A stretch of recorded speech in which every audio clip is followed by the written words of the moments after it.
Welcome to This Jungian Life.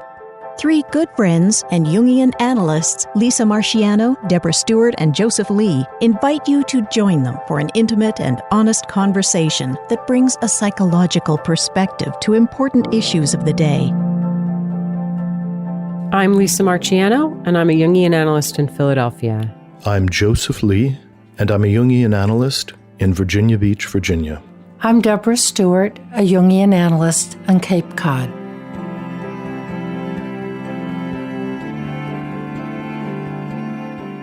Today, thanks to a listener's suggestion, we are going to talk about games. Of course, we all refer to the game of life, and we're going to make a distinction, right here at the outset, between games and play.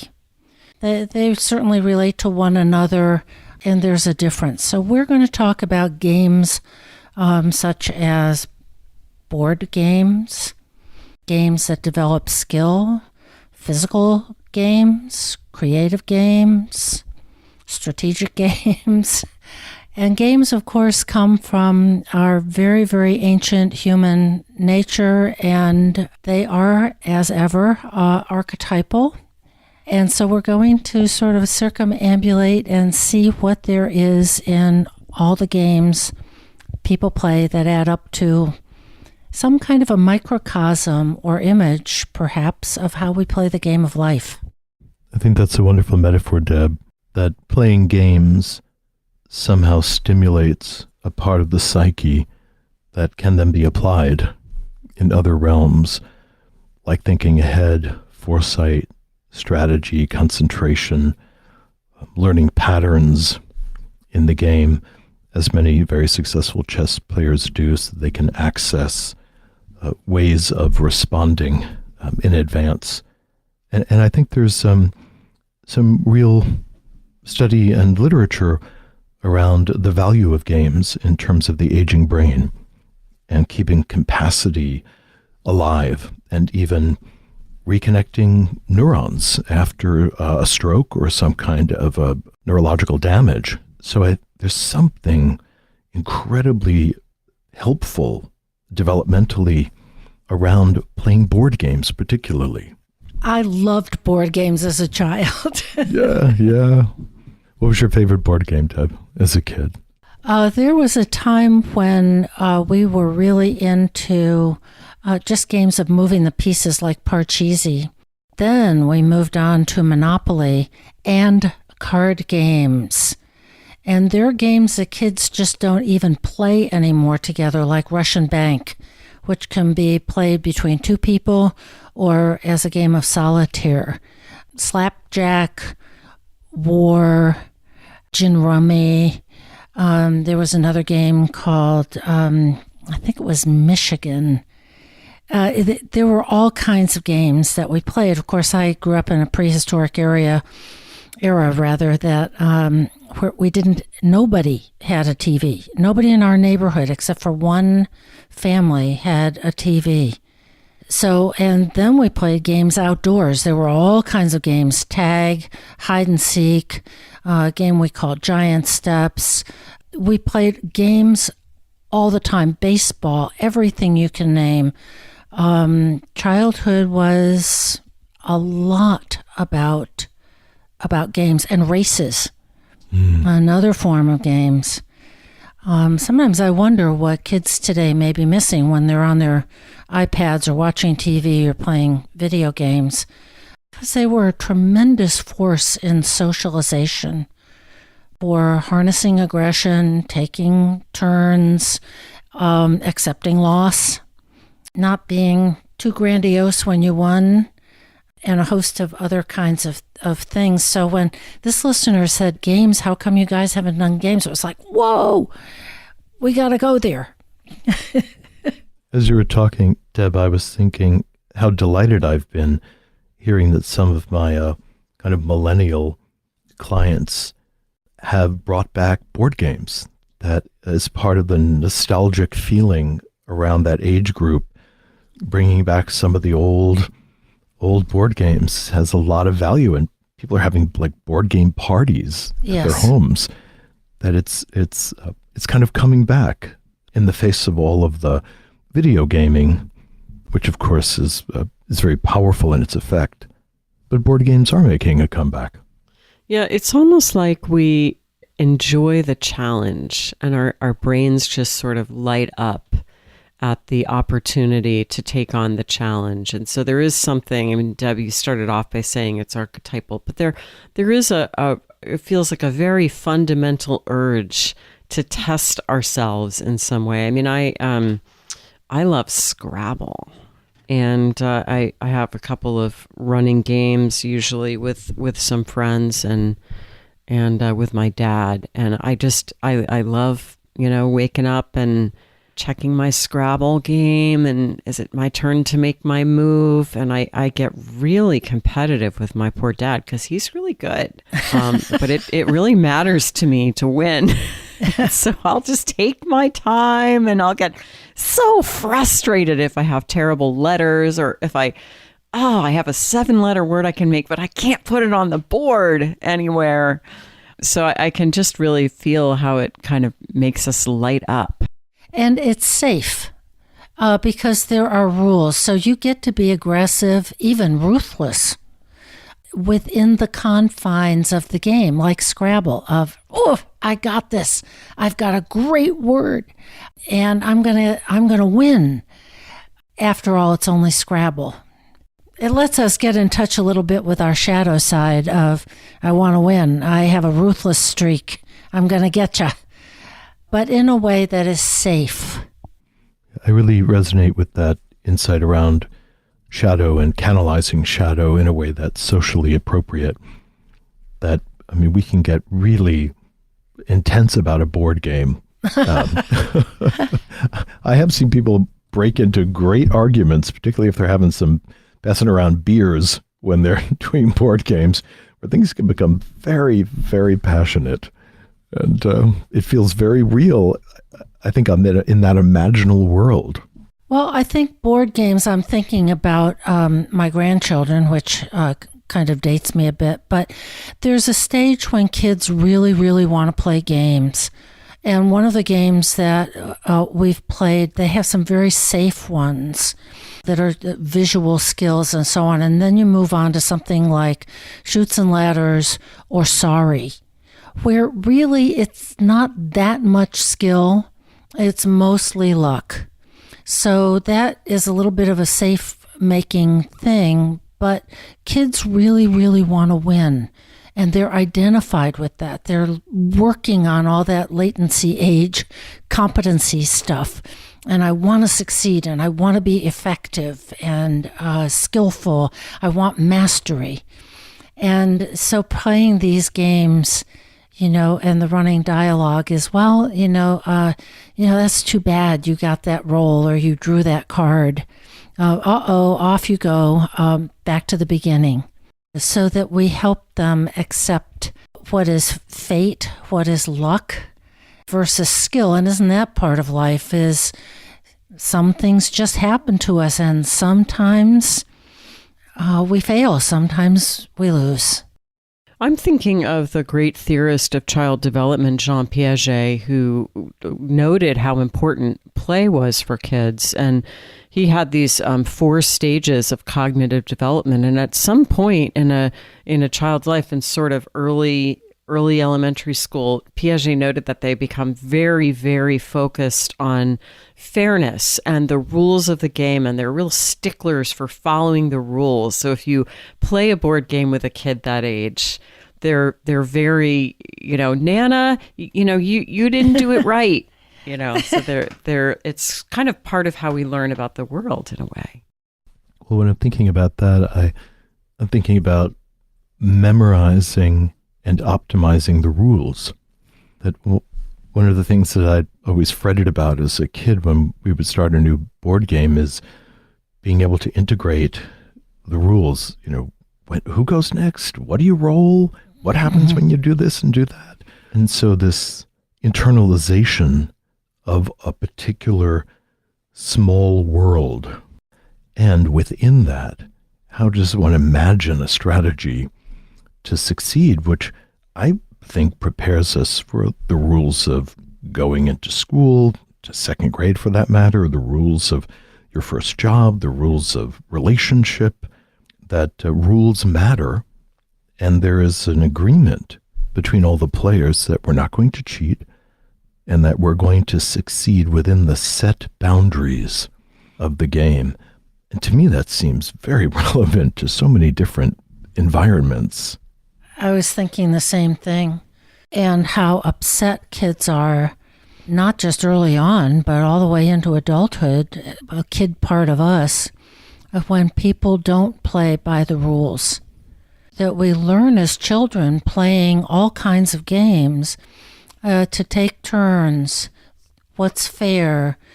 If you are playing baseball, it's not okay if you hit a foul and then you claim that it's okay, that you're safe on first base. Those are not the rules. Those are not the boundaries. And then how betrayed and shocked we are when someone doesn't play by the rules. I remember as a kid, it was a big deal, for heaven knows what reason, to be the first in line. We had to line up to get into school. You'd be on the playground and then you could be first in line. This boy said, really let me be the first. I was going to be the first. I made it my goal. And he said, come on, let me do it. And then tomorrow really, really matters. And tomorrow I'll let you be in first in line. So I let him. And the next day, he didn't. And I still remember that because he didn't play by the rules. Yeah, and the important realization we have that, sometimes people don't play by the rules, that's a possibility actually in the world. So there's a huge disjunction between our mutual agreement that these are the rules of this game, and what happens when those rules are just abrogated. And, there's betrayal and there's distrust and so on as kids, and I was obviously mad at that kid, but what happens when it's society-wide, that we don't tell the truth, we don't play fair? I mean, one of the interesting things about Monopoly, which is, should probably be called monotony, because it can be very boring. If it sort of plays the way it's supposed to play, people who had luck early on, initially out of the gate, accumulate more and more and more. And it's a frustrating game to play in many ways because, once you're on the downside of the wheel of fortune in that game, you don't come back. So it's in some sense very aptly named because, I think that there is a way that our economic system can function very much like that it's, people who have money get more money. It's a really interesting metaphor, isn't it? I think you're making such an important point.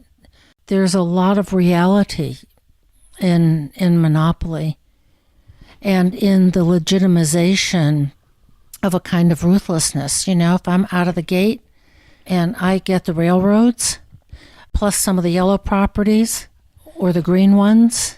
I used to love getting the ones that went around the corner, the orangey ones and then the red ones. And you could never get around that corner when I had acquired a monopoly over that. That it legitimizes that kind of ruthlessness, and the players that out of the gate don't get any good properties, eventually just sort of say, well, I'm going to leave. I'm going to get something to eat. As kids, there's no point in playing anymore. That's right, and it's all luck. Right, there's a certain kind of fatedness, but also it is something to do with risk tolerance. I remember playing Monopoly and you might land on an expensive property, Park Place, and you're thinking, God, I'll have to empty my bank, and what am I going to do?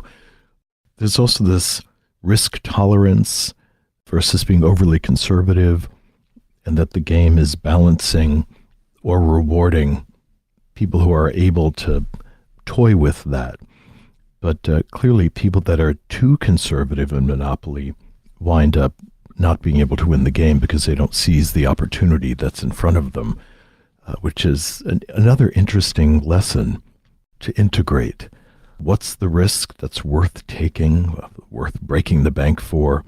So I think there's so many interesting little pieces, and that little banker image that's on the box of the Monopoly and on the little cards, in and of himself has become a kind of icon, like a little strange Monopoly deity with that little top hat. Mr. Moneybags, Mr. Pennywise, I'm not sure there's actually a name for that character and I can't bring it back, that is part of all of this high-spirited game of buying real estate, because that's really primarily what the game is about, which sets something up, in the back of our minds, I think. And we talk about, go round, go, collect $200, or you're not going to get to go and collect your $200 as a metaphor for just making it around the track and having at least some sort of a second chance, or you get out of jail free card. I'm aware of how really, what fun I'm having talking about this, of so many childhood memories come back, and that sense of enlivenment. What I was thinking, Deb, about, being in the game. Yeah. And our fantasies of that, I'm thinking about that movie Jumanji, where people fall upon this kind of jungle adventure game, and then as you play it, it has this kind of magical power so that you're actually sucked into the various events in the game, or that, animals will suddenly start thundering through your living room because you're in this part of the savannah in the game.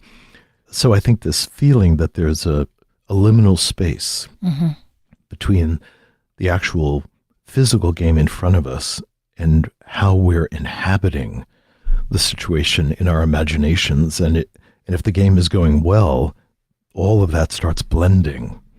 And of course, Dungeons and Dragons was another role-playing game where people were really encouraged to embody and enact the game right there in the room. So I'm thinking that we're circling around this idea that games can be a metaphor for life. I'm thinking about games as kind of a microcosm. So it's the small world that mirrors the larger world in some ways and teaches us about the larger world. And this is sometimes when games show up in myths or fairy tales. There's this story from the Welsh Mabinogion, where a Roman emperor dreams of finding this beautiful world, and he enters this splendid castle, and he goes into this room, and there are two young men dressed in black silk sitting in front of a board, moving pieces across the board. And some of the pieces are gold and some of the pieces are silver. And then there's a king on a throne, and he's carving pieces for the board. And then there's this beautiful woman, and the emperor falls in love with her. When he wakes up from this incredible dream, he's so in love with this woman that he saw that he falls ill, and no one can rouse him. And he consults these wise men, and it's a very long story, but eventually they say, well, you've got to go find her. So he goes on a quest to find her, and he discovers Britain. And that's when he does indeed find this beautiful country and this beautiful castle. And he goes in, and there are two young men sitting at the board playing, and their king is carving the pieces. And then he does meet this woman. But it's this notion, it's such a captivating scene of entering this castle, and there are just these two men sitting, moving pieces across the board. To me, it has this sense of the protagonist has met his fate.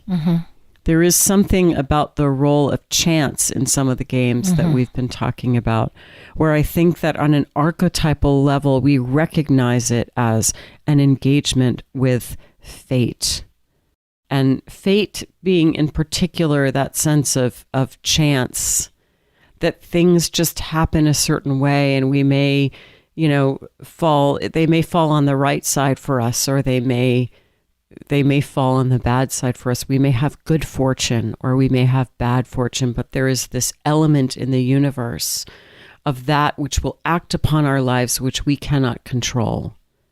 I think playing games does certainly do that and instills in us a sense of optimism about fate.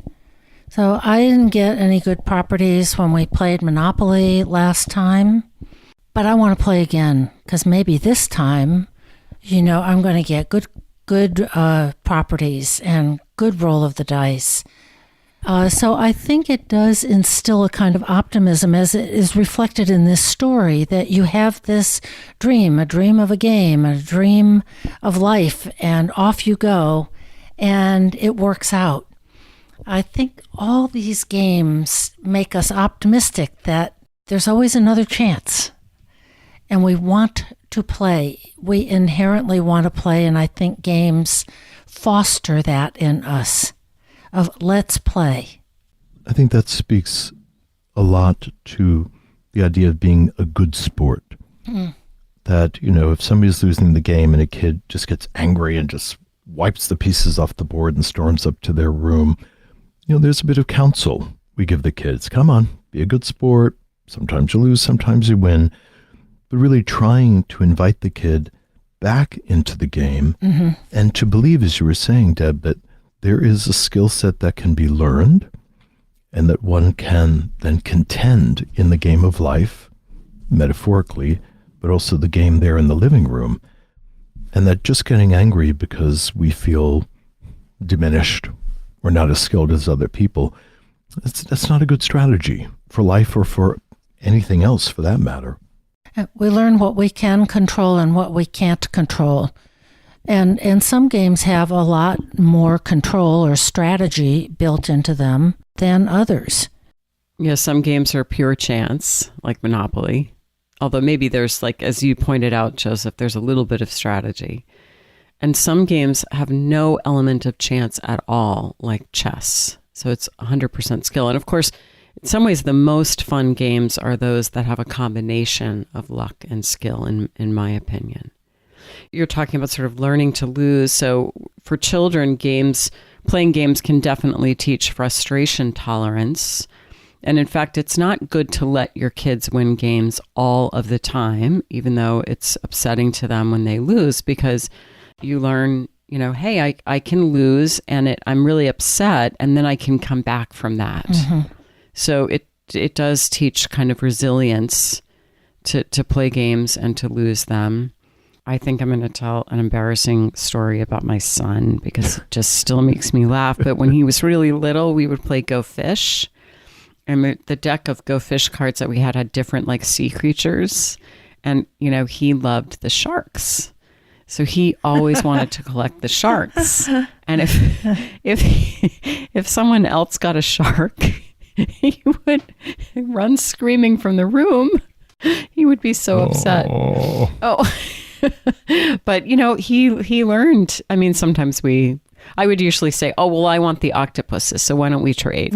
But sometimes I wouldn't. I'd let him sort of just be upset that he couldn't get the sharks every time. And he obviously grew beyond that and is a fine young man.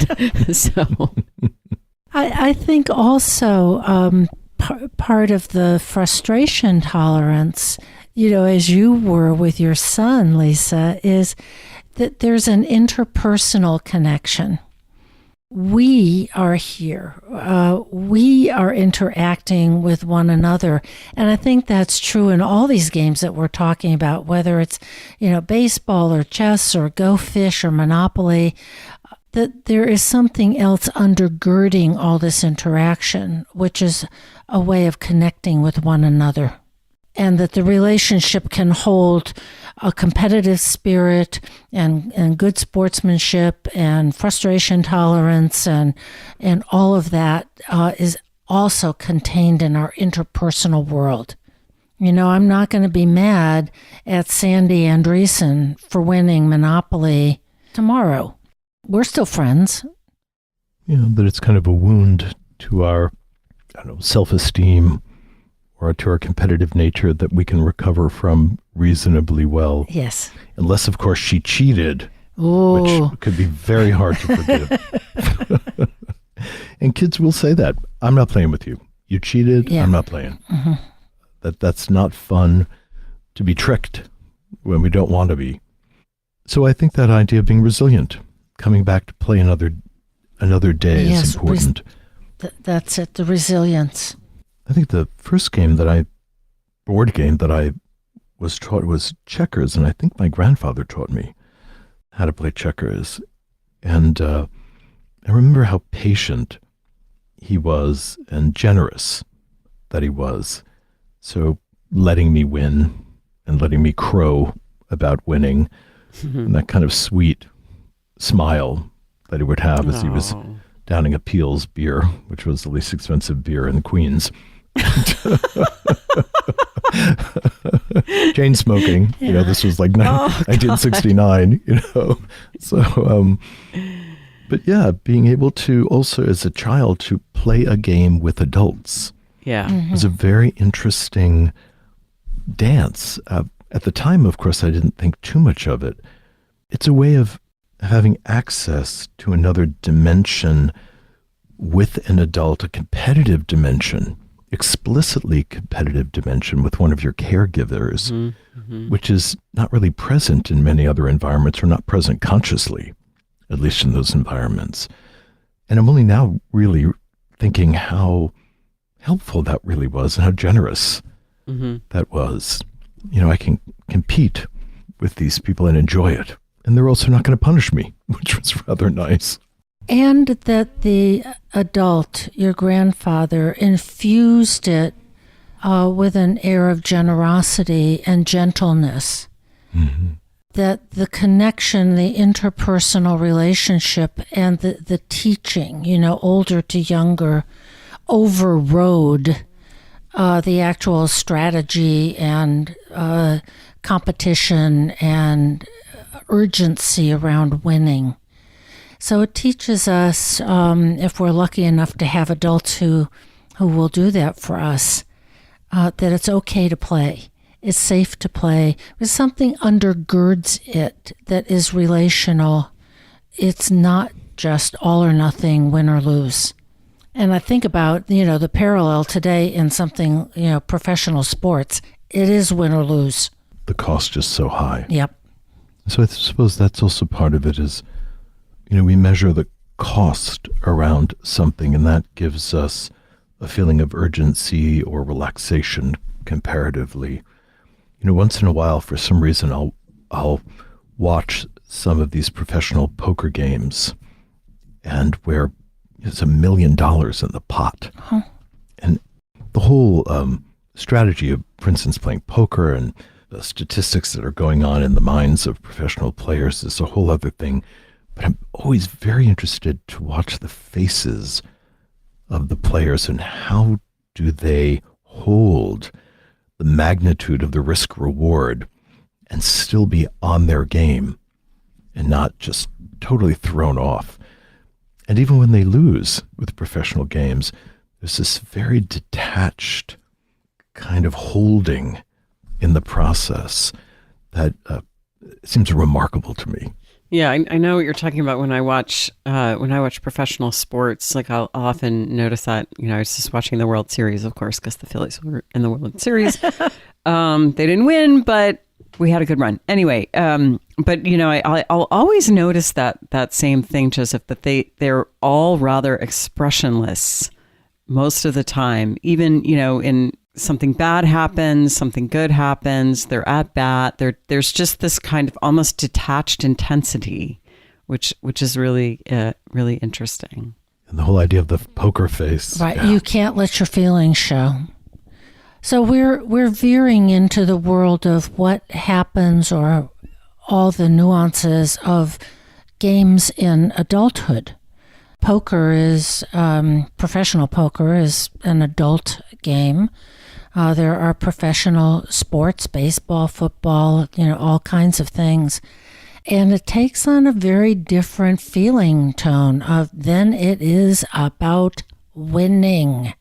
Well, in some sense, most of what we've been talking about is undergirded by the sense of competition, whether we're a little boy playing checkers with our grandfather or whether we're a poker player and there's $1 million in the pot. It is games are usually predicated on competition. Now, there's some cooperative games, But still, even if you're playing a cooperative game, my family's favorite cooperative game until 2020 was a cooperative board game called Pandemic. You are it's a good game, but you're trying to beat the game, right? You're working with each other to beat the game. So there still is a sense of kind of striving and competition. And competition is in and of itself an interesting psychological topic that we could even do a whole podcast episode on.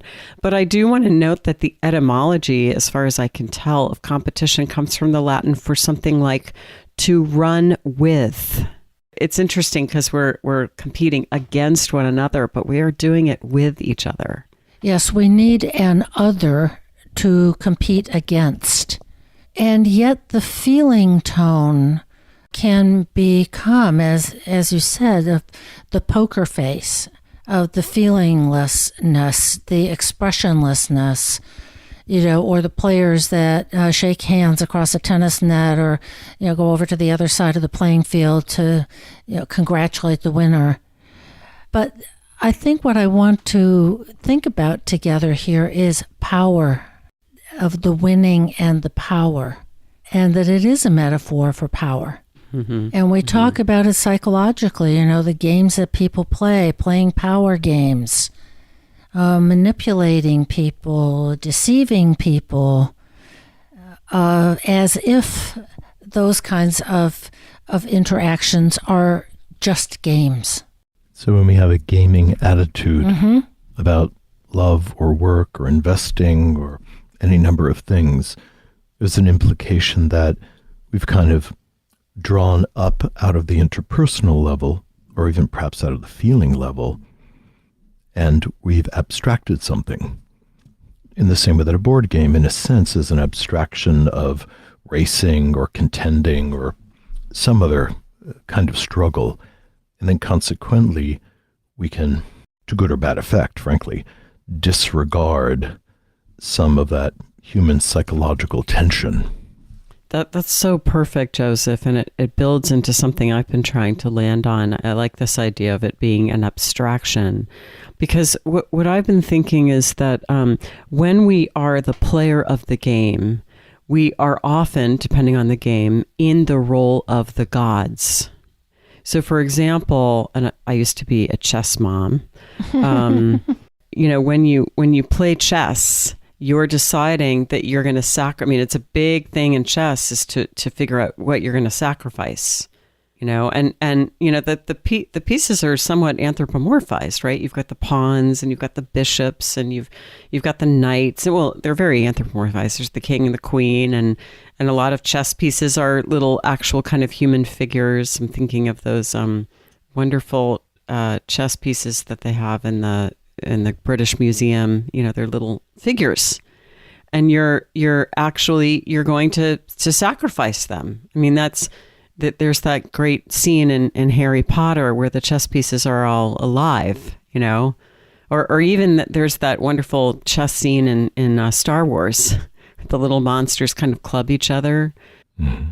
Anyway, it's this idea that you are in the position of the general, perhaps, or even more so of God, deciding who gets to live and who gets to die. You are in control of the fate of your players on the board. And so in that sense, you are in that sort of suprahuman place in some way.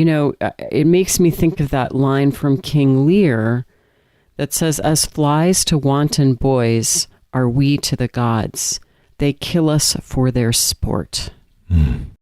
That's really reverberating in me of how much in our collective life is like that we kill each other for the sport. We compete, we defeat, we do, anything goes, because so much seems to have become abstracted like that if I can undermine you, defeat you, spread lies or rumors about you in order to win, then it's all part of the game, as if people and principles are simply the pieces on the game board of life. It's chilling, actually. Well, but it is very archetypal, right? I mean, I'm thinking of the Roman gladiatorial games, which was just very bluntly, the sacrifice of human life or suffering of animals or whatever for pleasure and for enjoyment. I think what captivates me most about that perspective is on an individual personal level, we might feel very acutely the loss of a loved one, let's say, who was sacrificed in the Roman arena. But if we abstract it a level out, that is the nature of life. That in any given day, some of us will win the day and thrive and survive, and others of us won't. And so there's something. I mean, it's kind of brutal, but life actually is pretty brutal. I'm not in any way saying this to justify dealing with each other in an underhanded or unethical way. I'm more just stating that this is kind of an archetypal truth. And that's why I'm bringing it up to the level of the gods. In many instances in mythologies, the gods don't care very much about our individual fate. I mean, this is less true of Christianity, say, but in Greek mythology, the gods were not very concerned about the fate of the individuals. Life just sort of rolled on, and the gods did what the gods were going to do. And that might mean that some person got unfairly punished for something that wasn't even their fault. And that's just sort of the nature of things.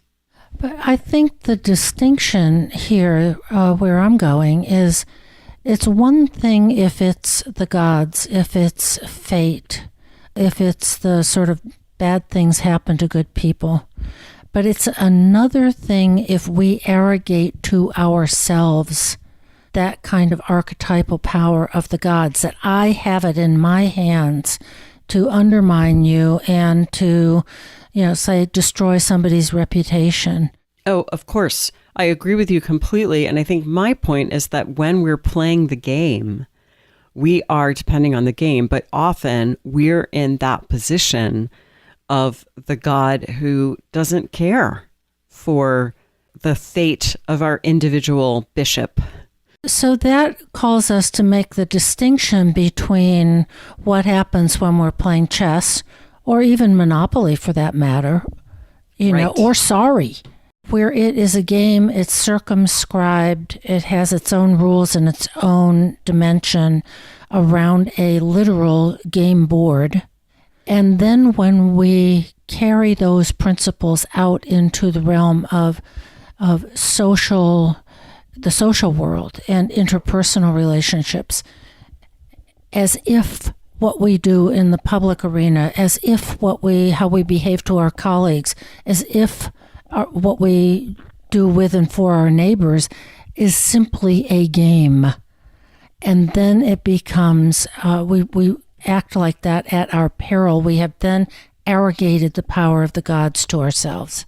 Absolutely. Well, I think that imagining that life itself is a kind of game is an ancient idea. In ancient Hinduism, they talk about lila, which is a concept that all of manifest life is a kind of play that is instigated by the gods. And at the center of all of life is the consciousness of Shiva, who is also the enjoyer of all and the sufferer of all. This also shows up in Bhagavad Gita. Krishna provides to Arjuna that there's a way that we can distance from the suffering of life as well, by imagining that our lives are a play of cosmic forces that have been set in motion at some ancient or irrefutably high level, and that we are caught in this greater dance. Yes. And there is some merit to that, in as much as it puts the self, it puts the transpersonal in the center of our outer experience, that there's a hidden process that is something to do with the deepest aspects of psyche, or perhaps even a religious image driving this. And that part of our goal is to discern the game, so to speak, that we have been assigned, and to play the hand or the game that we have been assigned with some sense of integrity and knowledge and goodwill, and that even though we may not escape the fate that has been assigned us, we still have choices, moral, ethical, compassionate, or the lack thereof, in the way that we play the game that we've been assigned.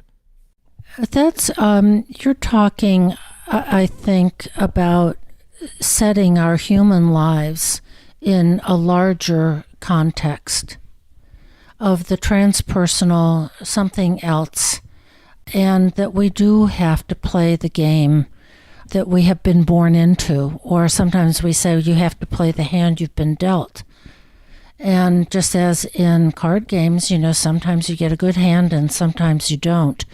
But if we set it in the context of being in service to something larger, being part of a great dance and a mystery, that's one thing, very different from arrogating to ourselves the power of a God of, now I can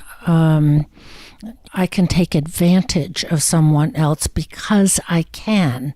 I may have, some information, or I have, more money, and I can force him to sell the land that I want that belongs to him. That's a very different thing, and that's the hubris that many a myth has taught us. It's very dangerous territory to be on. And then we're in the realm of Hermes, the trickster, and Loki. And depending on the culture, Loki's tricks could be life-threatening, or literally would involve somebody dying. Versus Hermes, it might be fun to steal one of his brother's sheep, and spirit it away to a cave somewhere. But all of that kind of gaming perspective, to be honest, has a certain psychopathic vibration to it, in as much as when we think of it as a game, we're disregarding the experience of the other person. That winning at checkers is more important than whether or not the other person feels good or bad about it. That we're able to at least in our imaginations set aside the experience of failure in the other person because it's just a game. Yeah, so there's something about the way that games teach us about kind of the nature of the cosmos, or the nature of life. I mean, I'm thinking about how certain experiences of God, whether it's in the Old Testament or in Hinduism or in Greek mythology, the God or the gods are not concerned about our individual fates. And it's more about the movement of the game. That is, Joseph, as you said so well, that we're kind of swept along on these much larger currents, and that somehow games can help us, literally playing board games in some sense, give us that ability to feel into that reality. And that if we drop down again into that, nature itself is a kind of gaming, tricking process that does have life or death consequences. I often think of those like angler fishes, these enormous, frightening deep sea fishes, and they have this growth that comes off the top of their head and dangles in front of their mouths that looks like a live worm, looking for some unsuspecting little thing that's going to come over and visit that, and then all of a sudden this gaping maw just grabs them and gobbles them up. So this idea of tricking in order to survive, gaming as a way of satisfying something deeply instinctive. Mm-hmm. And there is an indifference to the suffering of the one who's gamed. Yes. I'm thinking of some other games. When I was a kid, I remember reading a short story called The Most Dangerous Game, which is where the hunter became the hunted. And that had a kind of resurgence, that theme did in recent years in the books and the movies, The Hunger Games. Oh, yes. Where there's, this sort of awful, as you said, Deb, kind of arrogation of godlike power, making humans the sacrificial players for the delight and entertainment of the many. I mean, again, I'm sort of back to the Roman amphitheaters. I mean, this is not a new idea, but it is particularly gruesome. Well, it reminds me a little bit of that feeling of gaming in the book of Job. Yes. That God's walking along with the devil, says, consider Job over here.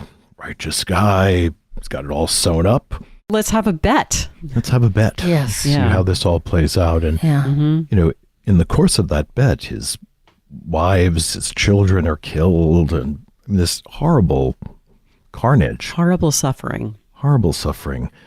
And it feels, that God and Satan are kind of throwing the dice and playing with the lives of human beings, which is very much like what you were saying in that Greco-Roman world and in other ancient worlds, where we are subject to these greater forces, to the whims of the gods that are indifferent or even titillated by the suffering of human beings. And because they're archetypal, human beings can get possessed by those same feelings. And then we have all kinds of atrocities that are committed against other human beings in this incredibly indifferent feeling about suffering and human life.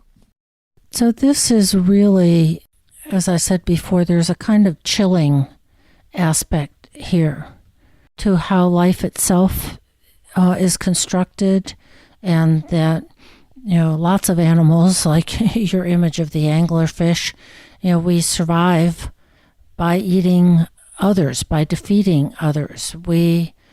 There's an aspect just in life itself of a kind of exploitation. Life has to eat life. And yet it's awful when we see something like, I'm going to use the Hunger Games, because it is a wonderfully vivid and popular recent evocation of a kind of exploitation that is also chilling.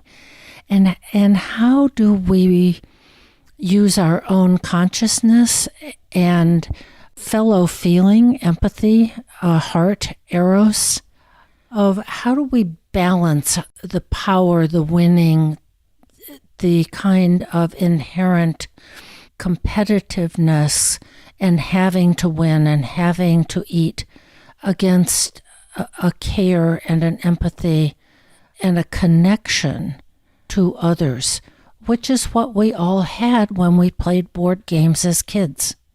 It was fun. It was play. We're going to play with those same kids again tomorrow. And then it can turn very dark. And somehow I think most of us know when it has become too dark, when it's become one-sided, and a whole society, as has happened many times in history, can go down the tubes when things become one-sided, and the cultural contract about how we interact, care for, and play with each other gets ignored or just thrown in the trash. Yeah, that in order for it to be actually a game played by all the players, that the rules have to be explicit, and everybody needs to know the rules, and everybody needs to have the competence to understand what the rules are and to play the game. And if any of those elements are missing, then it's not really a game. It becomes something else, and perhaps something darker. I think that's a really good point of, do we have rules that we agree on? Where a game is going on around us, so we didn't agree to play. Yeah.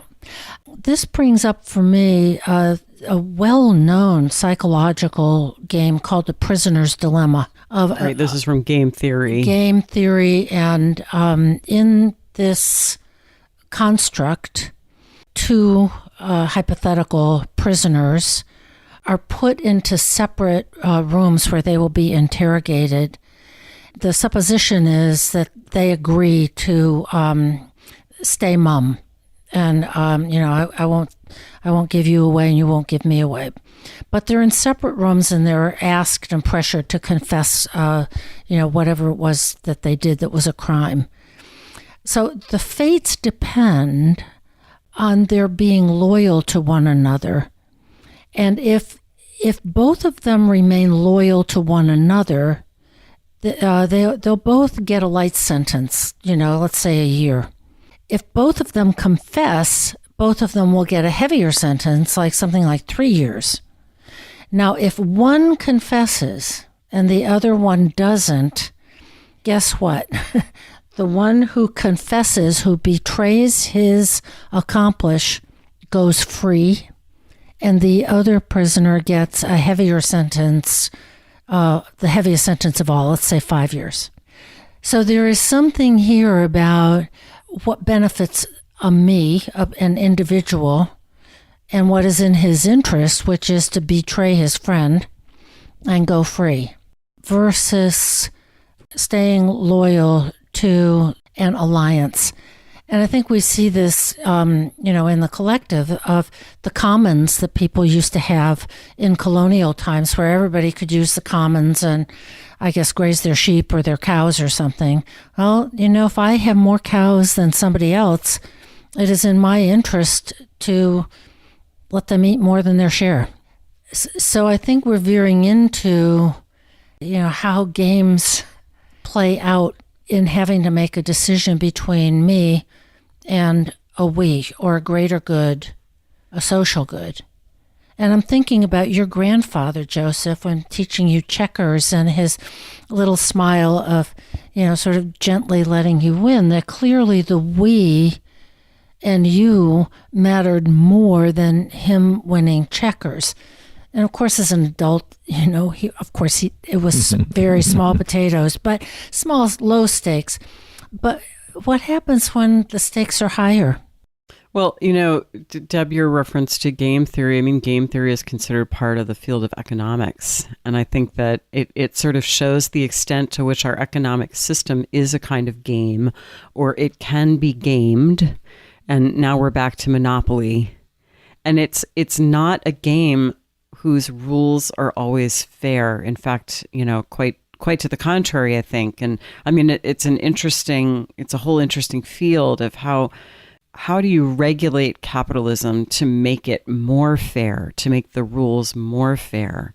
And of course, that's what a lot of economic policy has to do with. So that's another huge area. But it is interesting, right? How even something that's fairly arose organically, an economic system, how it has embedded in it all kinds of games that require strategy, that require special knowledge, that require studying patterns and acquiring skills. I think what's different between a board game and the game of life is that the board game suspends significant consequences. So even as far back as Neolithic times, there's this game, Mancala, found these Neolithic playing boards, which are really just a series of little holes that are strategically put on carved into a piece of slate. We're not even quite sure exactly how they played it, but there's something inside of the human spirit, inside of us archetypally, that wants to abstract the cost away from the game so that we can experiment with strategy before the cost becomes excessive. So whether it's chess, which is a game of war, or whether it's hounds and jackals, which is an old Egyptian racing game, or chutes and ladders and snakes and ladders, which is this ethical game, we can play the game in a kind of imaginal world before we have to pay the piper or pay significant costs.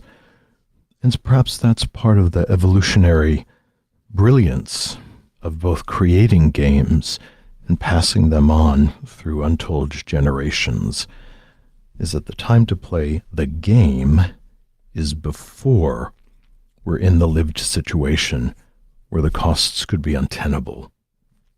And then we're caught without a strategy. And one of the interesting things which we haven't talked about at all is computer games, which are incredibly powerful and popular and, sort of a huge market for it across the world. But one of the really interesting things about computer games is, and I would know this because I have tried to play them, is that when you're supposed to be defeating the, what do they call it? The boss. The boss, and you die, you just simply respawn. So, it's really kind of exciting because your heart's pumping and you're working on it really hard, and then you die and you're like, oh, but then you respawn. So that sense, Joseph, that you brought up of, suspending significant consequences. I mean, I think computer games are compelling in part because you feel the emotion of the defeat. But of course, you don't really suffer real life consequences. Which brings us back to dreams. Yes. Which I hadn't really thought about when we were putting together the episode, that we could use that interesting lens. Are some of the dreams we have a way that we were put into a kind of game that requires a strategic adaptation that the self thinks is important to us? While we're in the game, the stakes can feel extremely high. Yes. And then we wake up and we're like, oh, that wolf didn't really bite my leg off, or I didn't really fall off that cliff. But I was put in an imaginal game and tasked with learning something. And perhaps that's woven into the whole matrix of the human psyche. And with that, perhaps it would be a good time to switch to a dream. Did you know your dreams reveal the wisdom of your guiding self? Dreams connect us to the secret world within and remind us that we're never alone. We're always accompanied by our inner companion who offers healing, balance, insight, and guidance as we make key decisions. At 28, Charles felt lost and isolated. He had a dream that touched him deeply. As he worked with the dream in dream school, he understood that it was showing him how he was profoundly connected to life. This powerful insight led him to make real progress with his goals. During Dream School's 12-month transformational program, you'll learn to harness the power of your unconscious wisdom, decode the language of metaphor and symbol, discover mythological motifs that shape your life, reveal unknown facets of your personality, unlock the door to inner wisdom. To enroll, just go to interpretmydream.net and sign up today to gain immediate access to the first 3 Dream School modules. Your best life awaits you at Dream School, and we can't wait to see you there.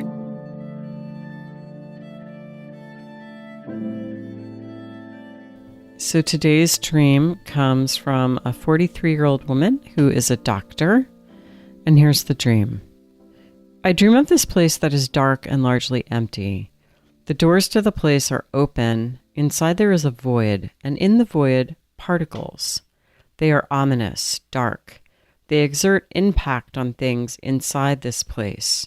There is nothing inside this place except cutouts of what look like humans.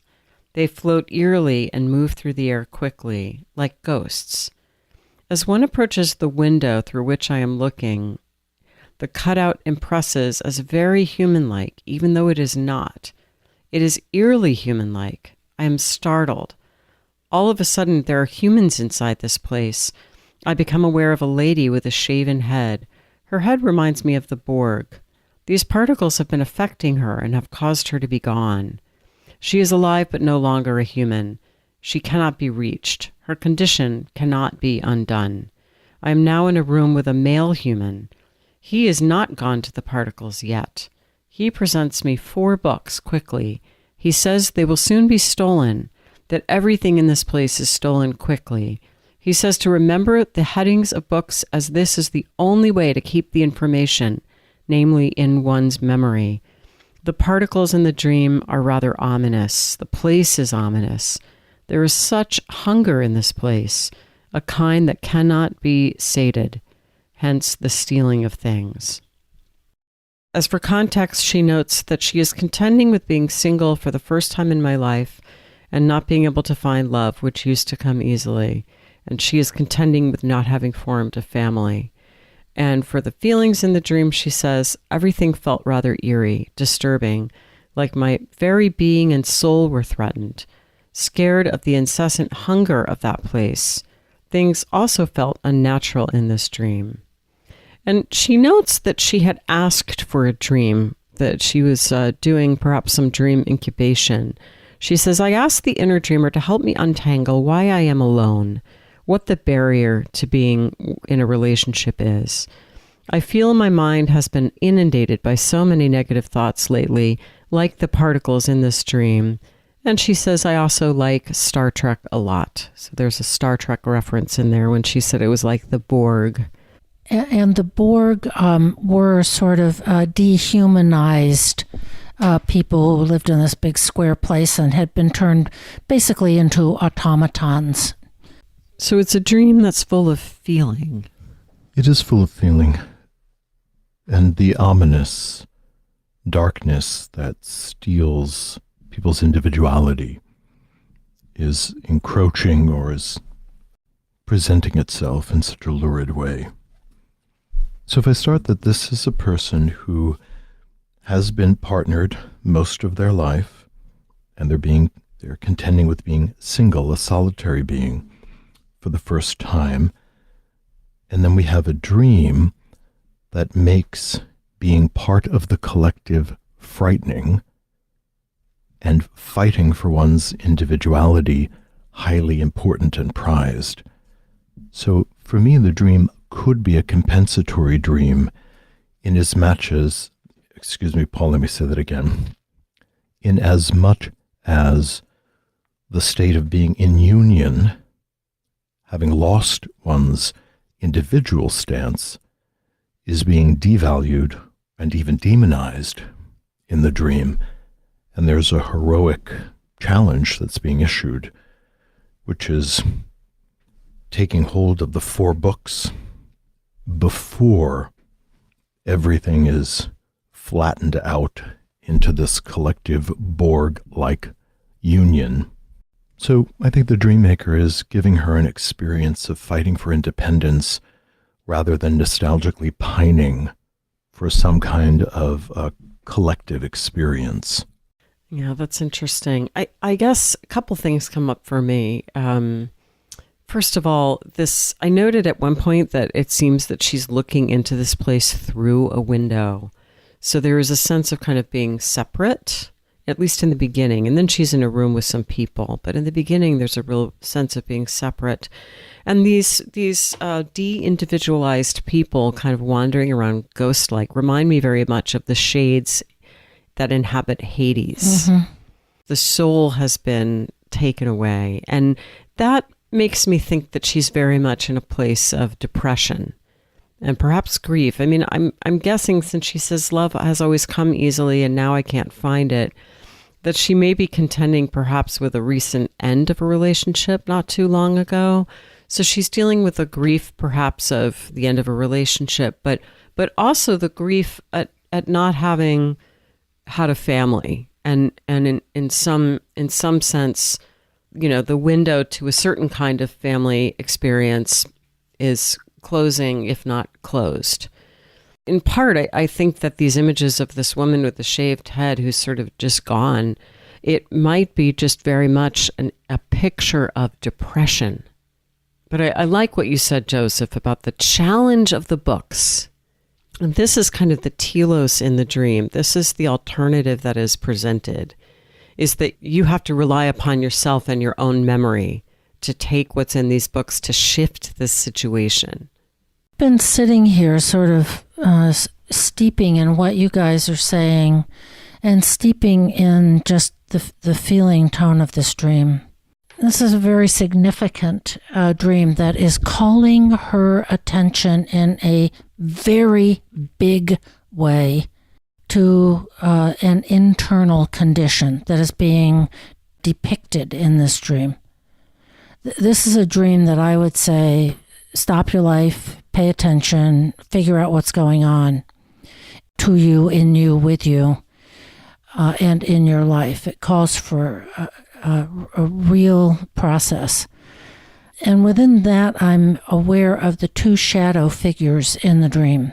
There's the lady with the shaven head that reminds the dreamer of the Borg. Now, the Borg were automatons. They had all these mechanical parts, and basically they had to do the bidding of whoever ran the Borg. They were, in effect, slaves. And their individuality had been taken away. Exactly. They were given names like 7 of 9. Yes, exactly. So something terribly, horribly dehumanized. And what does it mean for a woman to have a shaven head? Well, it can mean a number of things. There's bare skin instead of the softening of hair, the symbolic part of the feminine that has always been represented by hair, and that God knows beauty parlors have made their fortunes on. So she is alive but no longer a human, just like the Borg. Her condition cannot be undone. So what does that say about what's an internal state here of part of the dreamer? Then we have the male human. Now he is still human. He's not gone to the particles yet. And what does he do? He presents her with 4 books quickly. Here, quick, before they get stolen. Everything in this place is stolen quickly, taken away. Mm-hmm. And he says, just try to remember the headings of books so that you have something in your memory. But this is a very heady kind of thing. This is appealing to our heads, our information, knowledge, memory, cerebral functioning. There's nothing here about the life of the heart, the life of the spirit. And then at the end, the place is ominous. There's hunger that cannot be sated, hence the stealing of things. And I have to wonder, where and how is this an image of her life? She is a medical doctor. Medical training is rigorous. Interns and residents and doctors are really asked to work unconscionable hours. To, the famous little trope that is unfortunately all too real about you get 15 minutes per patient. And so something that is supposed to be deeply human and we in service to true healing has often been kind of Borg-ized, as if all your patients are people on a conveyor belt, and you have to get through as many of them in a day as you can. I think the good news about this dream is that the dream maker has, in response to what seems like her dream incubation, has presented her with this paradoxical gift. This is how a part of her psyche feels. Yeah, I really like that, Deb. And I think one of the words that jumps out for me is hunger. And she uses it several times. Yes. And I wonder what part of her is hungry and what is it hungry for? And my guess is, to your point, Deb, about the life of a medical doctor, there may have been some part of her that's been disregarded and left hungry for a long time. The association I would also steer the dreamer to is the Philip Pullman books, his Dark Materials, which also have to do with this ambivalent relationship to particles that influence consciousness and destiny, and this whole tension between whether or not one should have an individual soul and an individual mission, or whether one should submit all of that and become part of a fairly mindless collective. And it's beautifully unpacked in that regard. The other amplification that I would offer, which is based in Kabbalah, is that there are 4 levels of soul in Kabbalah, just as there are 4 books, and that this is a kind of knowledge, a wisdom that's said to be protective and restorative, to discover and to know. One of the lower levels of soul, which the Kabbalists call nefesh, represents the level of soul that all objects share. It's the animating force of the universe, that you and I and the birds and the water and the wind all participate in a kind of unified field that runs on instinct alone. It doesn't require a kind of cognitive process in the same way that your cells don't have to have a thought process in order to do their job, or earthworms instinctively know what to do, and that everything moves in a kind of collective and unconscious dance, and that we all participate in that. But part of the evolution of humanity is to also wake up to the next level of soul called ruach, which is this self-aware dimension that we also partake in as human beings.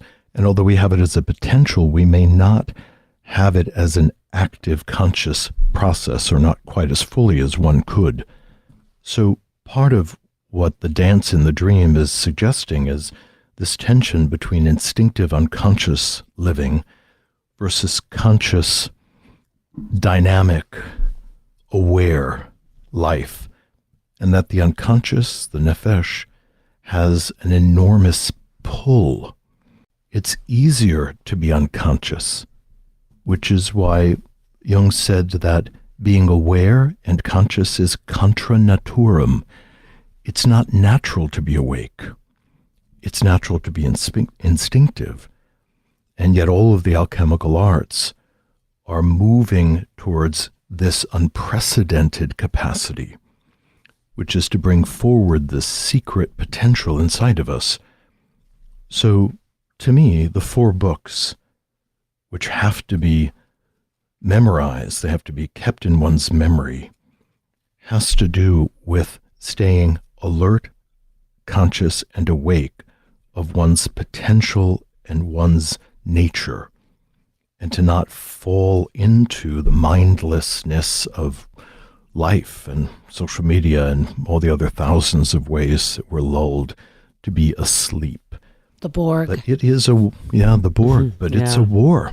It is a battle to stay awake, which is why Jung often characterized the evolution of consciousness as a heroic journey, where the ego has to battle any of the monsters that want to paralyze us with fear, or put us to sleep, or enslave us to one thing or another. And it is a battle. We externalize that, thinking we're having battles with external things, but really the battle is internal, to remain an individual. And so even here, as she's suffering with being single again, that's an outer state that parallels an inner task, which is, what does it mean to be a single being, to be one unto oneself? You've been listening to This Jungian Life. From our website, thisjungianlife.com, you can follow us on Twitter, like us on Facebook, help us produce future episodes by funding us through Patreon, and submit your dreams for possible interpretation on another episode. We'd like to thank our listener who shared a dream for today's show, and hope you'll let us know what topics you'd enjoy hearing more about. Until next time, keep living this Jungian life.